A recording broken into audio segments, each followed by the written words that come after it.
সুপ্রিয় দর্শক, আসসালামু আলাইকুম। মাছ চাষের অভিজ্ঞতা শেয়ার করতে বরাবর মতো আজকে আমি আপনাদের সামনে আরও নতুন একটি আকর্ষণীয় মাছের ভিডিও নিয়ে হাজির হলাম। আজকে আমি আলোচনা করব ঘাসকার্প মাছের পোনা কীভাবে চাষ করবেন সে সম্পর্কে আজকে আমি আপনাদের সামনে কিছু গুরুত্বপূর্ণ আলোচনা করব।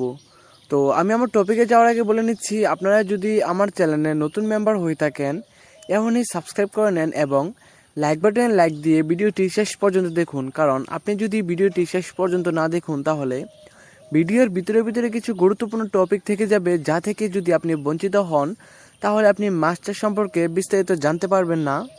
কেননা আপনি যদি মাছ চাষ করতে চান এবং মাছ চাষে লাভবান হতে চান তাহলে অবশ্যই আপনাকে আগে মাছ চাষ সম্পর্কে বিস্তারিত জেনে তারপর আপনাকে ভালোভাবে মাছ চাষ শুরু করতে হবে। আপনি যদি ভালোভাবে মাছ চাষ সম্পর্কে বিস্তারিত না জেনে মাছ চাষ শুরু করে দেন, মাছের পুকুর কীভাবে প্রস্তুত করবেন, মাছের পোনা কীভাবে মজুত করবেন অথবা মাছের খাবার কী সেই সম্পর্কে বিস্তারিত না জেনে যদি আপনি মাছ চাষ শুরু করে দেন তাহলে আপনার মাছ চাষে ব্যাঘাত ঘটবে। এতে করে আপনার লস হওয়ার সম্ভাবনা বেশি থাকবে। তো এই জন্য অবশ্যই আপনি যে কোনো ধরনের কাজই করেন না কেন, মাছ চাষই করেন না কেন, যে ধরনের মাছই চাষ করেন না কেন, সেই মাছ চাষ সম্পর্কে আগে আপনাকে বিস্তারিত জানতে হবে, তারপর আপনাকে ভালোভাবে মাছ চাষ শুরু করতে হবে। আপনি যদি মাছ চাষ করতে চান তাহলে আপনার প্রথম শর্তই হলো ভালোভাবে পুকুর প্রস্তুত করা।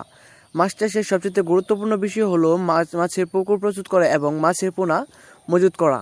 অনেকেই রয়েছে যারা ভালোভাবে পুকুর প্রস্তুত করতে পারে না, কারণ পুকুর প্রস্তুত করতে প্রথমে আপনাকে ভালোভাবে পুকুরটি শুকিয়ে ফেলতে হবে। যদি পুরাতন পুকুর হয়ে থাকে তাহলে সেচের মাধ্যমে পুকুরটি শুকিয়ে ফেলতে হবে। শুকানোর পর আপনার প্রতি শতাংশে 1 কেজি হারে চুন ছিটিয়ে দিবেন এবং 150 গ্রাম ইউরিয়া, 100 গ্রাম টিএসপি সার প্রতি শতাংশে ছিটিয়ে দিবেন এবং এক্সট্রা খাদ্য তৈরি হওয়ার জন্য আপনাকে সরিষার খোল ছিটিয়ে দেবেন শতাংশ প্রতি 3 থেকে 4 কেজি হারে।